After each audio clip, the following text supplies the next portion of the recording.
Hi, this is Cole. And I'm Max, and we're from Swimmers. And I'm Belle, and I'm from Austin Underground, and I'm here with Swimmers asking them questions. So, y'all were last here for Waves, and that was about 5 months ago. So, what's been going on in y'all's lives since then? We finished releasing an album, and we've released a bunch of songs, and now Drive North, our first album, is out. And came out like 2 weeks ago. Other than that, we finished up a semester at school before taking a bunch of time off to tour this album. So Yeah. Dope. Did y'all learn a lot of stuff in this past semester to apply in real life?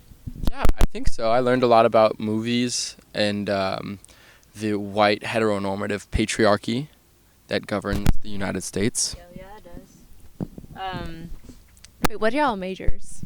I don't really know English, critical studies. Yeah. I studied theater for 2.5 years at a polytechnic school, so it doesn't really make sense. And I'm still enrolled, but I don't know when I'm going back. So, Yeah, it's cool. So your newest album is Drive North. So why the name Drive North?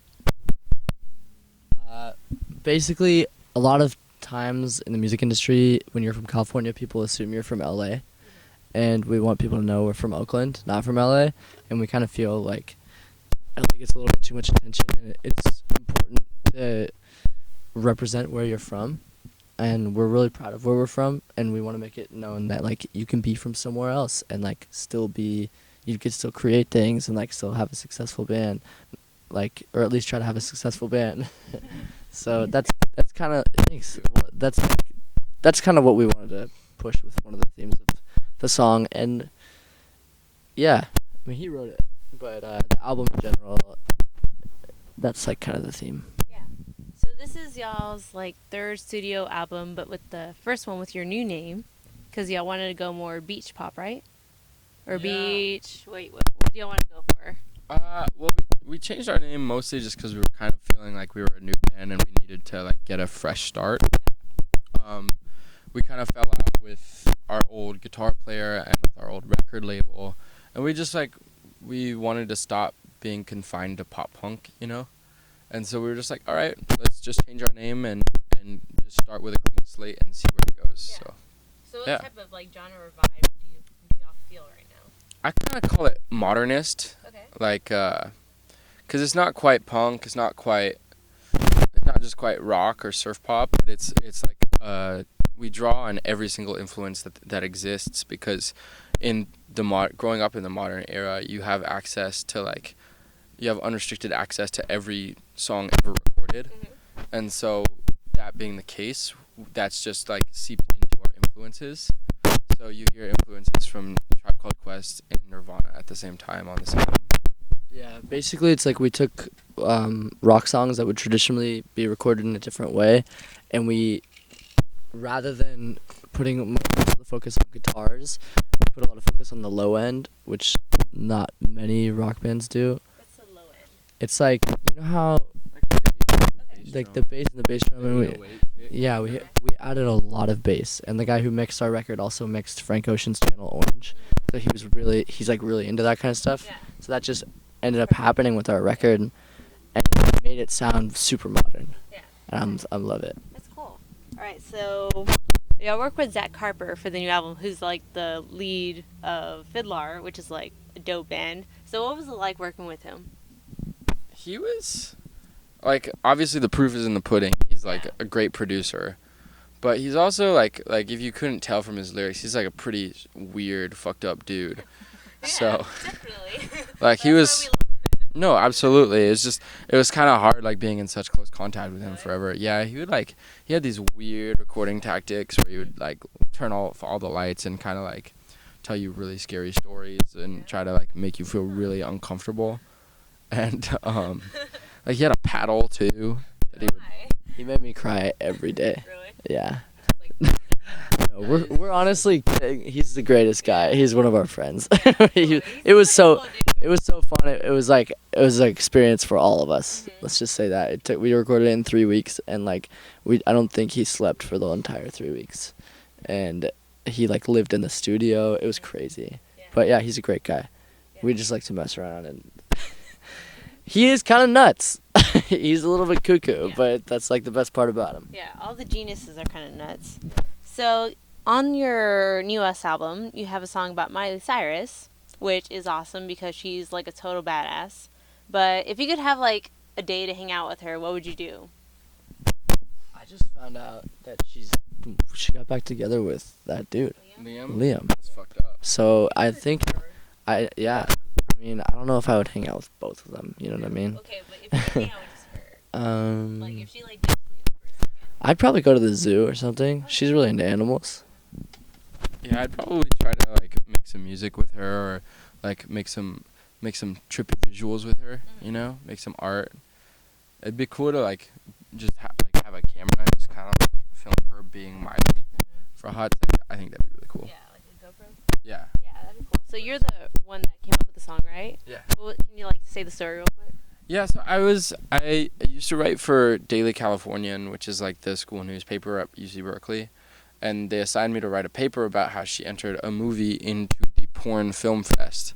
And I was like, that's pretty weird. Like, she's a pop star. And then that kind of like started this whole thing where I was looking into what she was doing now, because I didn't really follow her during Bangers. I was like, wow, like this girl is like killing it. She's doing such awesome things. She's just kind of like doing whatever she wants, which is not something you see a pop star doing a lot, especially like a female pop star. And so like, It seems very real when she tries really hard to become herself and she makes mistakes in the process. You don't really, like, pop stars are seen as like these perfect things, and she's not. and she's unapologetic about that. It makes her endearing. Mhm. It's kind of awesome.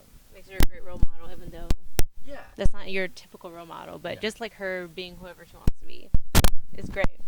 So, the first band you had was Raising Souls, correct? Yeah. Raining Souls. Raining Souls.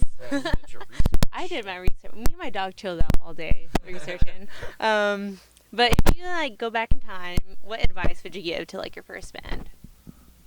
I would honestly say, like, if we were to redo the process, write a solid like 5 songs, put them up on SoundCloud, and just do house parties, and like just do house parties all the time, and then get enough of a cult following to do your first show and all that kind of stuff. Advice wise, like, play with your friends, because if you're not, you're gonna run into issues down the road when you're talking about publishing and songwriting rights and all that kind of shit. Sorry. We'll bleep it out. Yeah. Okay, that's kind of I mean, it helps that we're brothers, because I was talking about this with Mikey from the Frights. He was saying, like, if there was another songwriter in their band, like, it'd just be tough. Yeah. But because we're the 2 songwriters and we're brothers, you can't really, like, actually tear us apart. So we agree on most things, and it works out. Just play with your friends and write fun songs. What would you say? I just say, like, make sure that you have a handle on everything that you're getting into, and if you want to get shows, become friends with promoters, not clubs. Does it make a difference? Yeah, because promoters are the ones that book all the shows, and especially if the promoter that you like who does the like if you go to a show that you really like and it's a band from out of town, you should talk to the promoter who did it, because then that promoter will have you in his mindset for like a opening band for when that band comes through. Historically, promoters grow bands. Yeah. So that's kind of like the idea. It's like you become tight with a promoter in each town. You don't really switch out. So, yeah, that's definitely... Play house shows, tell the promoter about the house show, and then get the promoter to open. Alright, so we'll close out with this last question. The politics is a hot debate right now. So if you can write a song about one presidential candidate, who would it be and why? I think Bernie Sanders, just because he's such a sweetheart. Like, he's really strange. I've always kind of identified as a socialist, so it's like really fascinating to me. I never thought that I would see someone in mainstream politics actually running on a socialist ticket, so that's like really cool. We're split though. We are. But I wouldn't write like a pro-presidential song. I would write probably... I mean, if we're talking about candidates, I would love to write one about Donald Trump. I mean, who wouldn't? Because he's like fucking crazy. And sorry. Trump youth. Yeah, I'd probably write a song called Trump Youth, even though like it'd be more fun to have a band called Trump Youth. Yeah. Just 'cause like there could be so much frustration with that. Yeah. But about politics in general, it would be more fun to write about like the media and politics, I think, because they kind of shed light on things that aren't as important as a lot of the real problems. The way they want to. Yeah, it's obnoxious how like they'll talk about like Hillary's emails versus like certain environmental problems. You know what I mean? There are just other things that could be going on, and that's frustrating to me. Yeah. So. Very frustrating. All right. Well, thank you for letting us into your really cool van. Very. This kind of smells like. I'm trying I to don't want locate this odor right now. Sorry, if you're watching, it's probably been distracting you, like me, like looking around. Well, we thank you. We hope you have a great show. Thank you. Yeah. Have a great night. Yeah. Yeah.